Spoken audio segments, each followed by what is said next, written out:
en tant que supporter Marseille am na lu ma métti de Iliman Ndiaye moo ma joxoon maay Marseille bi maay yi ma may yëpp bii laa si gën a fonk parce que c'est mon club de cœur et tout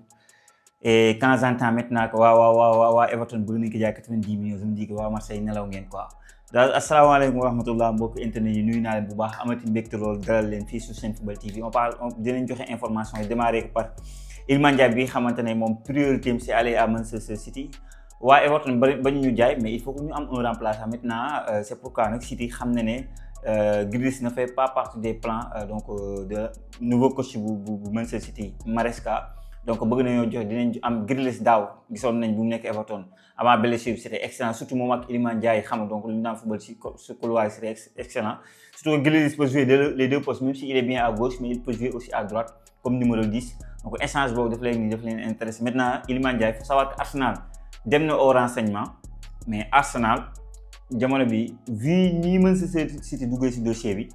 donc Iliman Ndiaye moom option numéro 1 c'est Manchester City. À noter que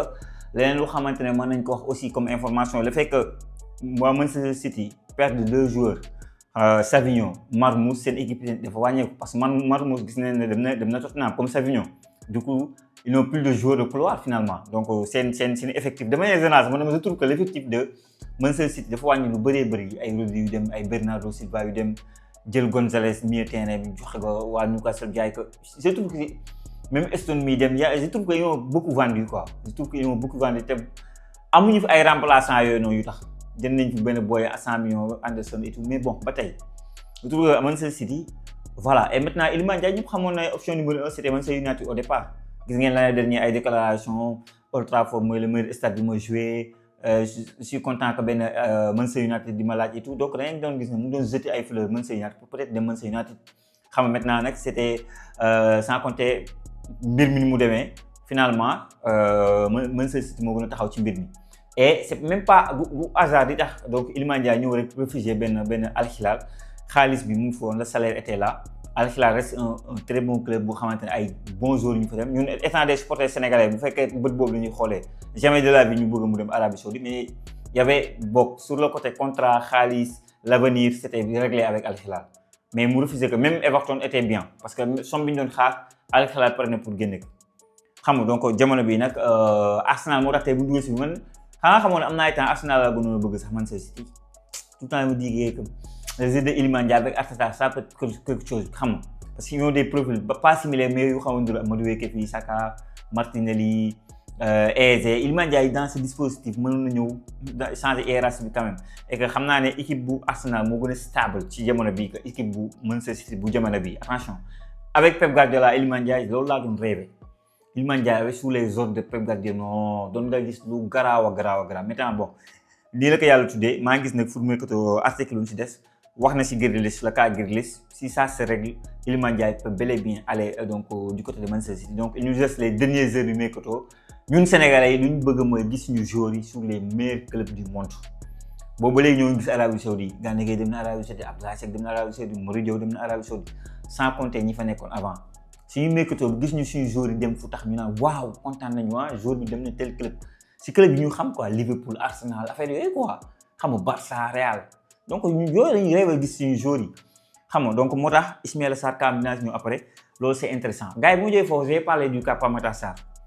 wax nañ ne Monaco dem na au renseignement loolu leer na mais aussi ñu ngi koy waxatee am na accord maanaam am na cadre ak waa Galatasaray qui cherche un bon milieu de terrain très expérimenté boo xoolee critères yu bëri Pape Matar Sarr rempli na que ça soit l'expérience internationale sénégalais qui a des qualités qui peut changer le jeu carrément dans l'entrejeu il est assez intéressant nekk milieu de terrain bu assez polyvalent qui peut beaucoup les apporter offensivement comme défensivement franchement un joueur de première ligue qui connaît l'intensité lu championnat turc avec le respect bi ñu leen war yëpp lu fa am maintenant dernière équipe bi ñëw dugg si au renseignement c'est plutôt Nottingham Forest bëgg na ko jëlee c'est un bon club de première ligue très intéressant avec un coach bu Sénégalais xam bu baax gis ngeen ni mu changé carrément pour man c'est lui qui a métamorphosé carrément Ismaïla Sarr pour tirer le meilleur d'Ismaïla Sarr donc li mu réussir avec Ismaïla Sarr mën na ko réussir avec un Pape Matar Sarr donc Pape Matar Sarr fi mu toll dans sa carrière il n'a plus le droit de toog si base ce n'est plus le boy de 18 ans yoo xam ne danaa mën 18 ans là bu ma neexee ma toog si banc bi grave y a pas de souci quoi qu'il arrive voilà man j'ai encore mon temps non moom dafa nekk si jamono bu xamante ne jamono bi fépp fi muy dem dafa war a titulaire fépp fu muy dem jamono yi dafa war a titulaire maintenant Monaco est allé au renseignement gis naa ne tey waa Monaco qualifié nañ maintenant direct en conférence. Monaco sur les dernières minutes derniers jours de mercato attendez-vous à une belle offre pour Lamine Camara donc mën na remplacer Lamine Camara te ñaak jaay nañ Bamba Newcastle donc le milieu terrain sans compter que Pogba résilié nañ contrat am dem na même si bon Pogba doon moo jouer mais quand même ça restait dans l'effectif donc manqué nañ ay milieu terrain et donc Pape Matar Sarr peut beaucoup les apporter pour moi. Pape Matar Sarr un très bon joueur maintenant on verra Nottingham Forest moo mujjee dugg ci dossier bi on verra lan Nottingham di décider. gaa bu jëlee foofu on va parler de notre Ibrahima Mbaye nag jamono bi may wax ak yéen nii xam ngeen ne Barcola maintenant c'est officiel day dem fële des visites médicales bi 140 millions la waa Liverpool teg sur la table pour am donc kii di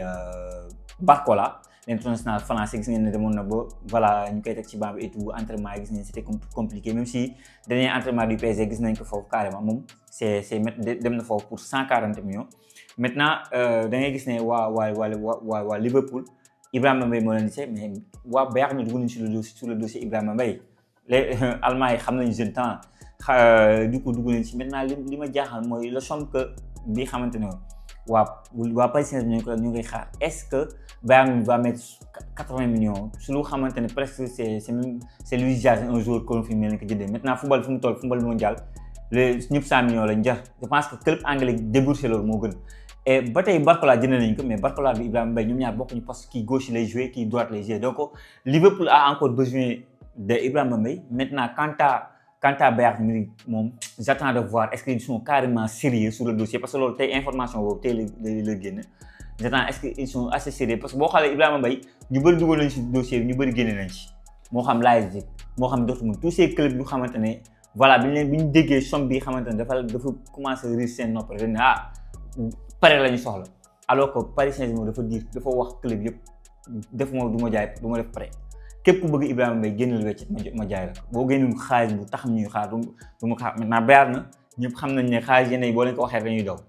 c'est le cas de Jackson ñoom mos ñu xalaat jël benn jour 110 millions pour mu nekk deuxième attaquant Harry Kane bëgg nañ Jackson de mais pas que le somme bi Chelsea bëgg jaay donc loolu donc on verra donc Ibrahima Mbaye du côté de foofu na lay mujjee on va parler aussi tamit de Moussa Ndiaye jamono bi dafay insister pour dem Schalke 04 et je le comprends moo tax football intérêt la fii la Moussa Ndiaye nekkoon ngeen ko doon ban mu doon def ay performances yu baax en deuxième division Bundesliga gis nañ reportage yi am ci moom supporters yi ba Schalke ni ñu ko bëggee Schalke nekk am benn stade mais bu rëy bu mat xaw ma ñaata bon Anderlecht voilà stade Schalke beneen affaire la c'est l'histoire ñun duñu judd si Schalke 04 Bayern le stade c'est beau c'est magnifique. Voilà dama laajal Raoul bi mu fa demee en fin de carrière c'est beau c'est quand même extraordinaire am nañ seen jéego et tout et supporters yi bëgg nañ la entraîneurs yi bëgg nañ la joueurs yi voilà à chaque fois daaw da ngeen di gis muy def bii mooy affaire Onana boobu nii 1 2 3 def nii loo xam donc il s'est bien adapté moom Moussa Ndiaye doomu Guédiawaye bi donc actuellement il fait le forcing dafa bëgg club bu xaar temps yi lañ ñëw bëgg ko téye moom instant yi il veut franchement l'épisode Anderlecht il a fait le tour de l'Anderlecht moom dafa jàpp ne dafa war a dem du côté de Bundesliga donc il insiste carrément pour ñu libérer ko bàyyi ko mu dem jouer donc du côté de fële ñu ngi koy waxatee Schalke 04 et encore une fois Schalke 04 est une très très très belle équipe. daal loolu aussi tamit mën ñu wax ci Jackson bi xamante ne voilà dem na du côté de démb temps yëpp ñu koy wax day gën a officiel tout le temps da ngay apprendre de nouvelles choses durée de son contrat. Le salaire bi mu fa nar a am donc xam naa ne si dernier détail loolu lañ nekk mais il va faire sa visite et Jackson n'a pas le droit à l'erreur cette année franchement il a pas le droit pour moi il avait même pas le droit de faire cette coupe du monde là il pouvait faire un mieux coupe du monde que coupe du monde bi mu def nii coupe du monde bu gën a baax coupe du monde bi li ko waral rek mooy il avait la fraîcheur deuxième attaquant la woon Bayern xam nga donc Sénégal mu doon xaar Sadio Mané il a écrit son histoire avec l'équipe nationale du Sénégal il n'a plus rien à prouver donc ñi xamante ne ñoo amoon si ñoom attente moom la Ismaïla Sarr Jackson la Iliman Ndiaye ñoom ñoo amoon si ñoom yaakaar donc il a pas droit cette année avec sous les ordres de Unai Emery bi xam dëkk xam bu baax def le meilleur de lui tirer le meilleur de lui avec Villarreal te du def une bonne saison pour moi dafa war a def une très belle saison avec Aston Villa sûrement il va être titulaire parce que Watkins day dem Al Hilal donc Jackson n'a pas le droit à l'erreur et cette année je pense que Sénégalais bi mënuñu ko baal loolu il attend de Jackson qu'il fasse en tout cas une très très très belle saison. Gars bu jëlee foofu on va parler de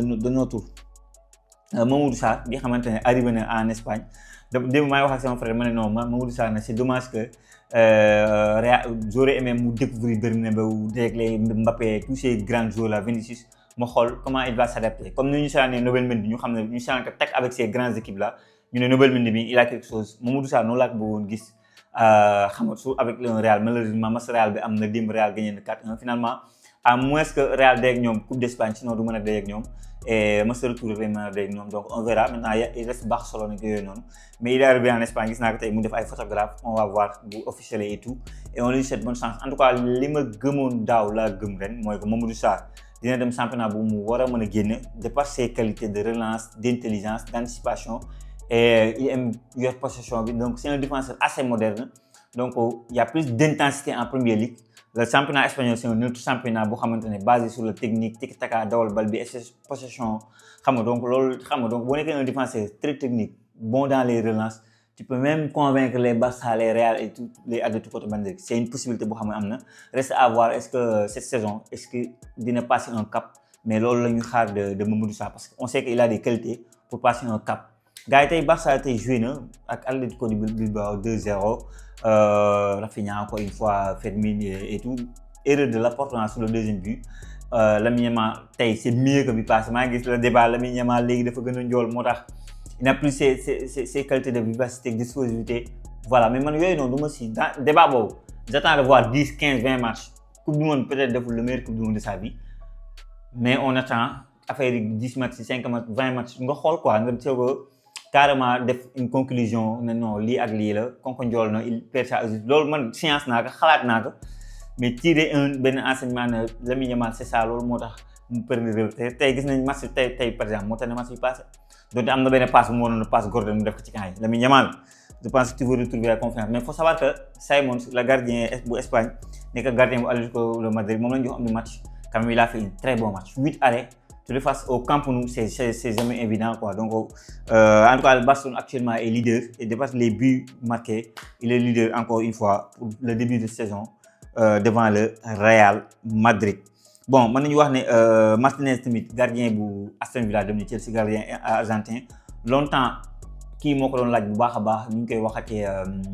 kii moo ko bëggoon la Juve maintenant finalement Chelsea dem Chelsea bon Chelsea ils ont 5 gardiens l'ancien gardien de Strasbourg qui est très bon fa la nekk jamono bi y a Sanchez y a tous ces gardiens Jorgensen dem na Strasbourg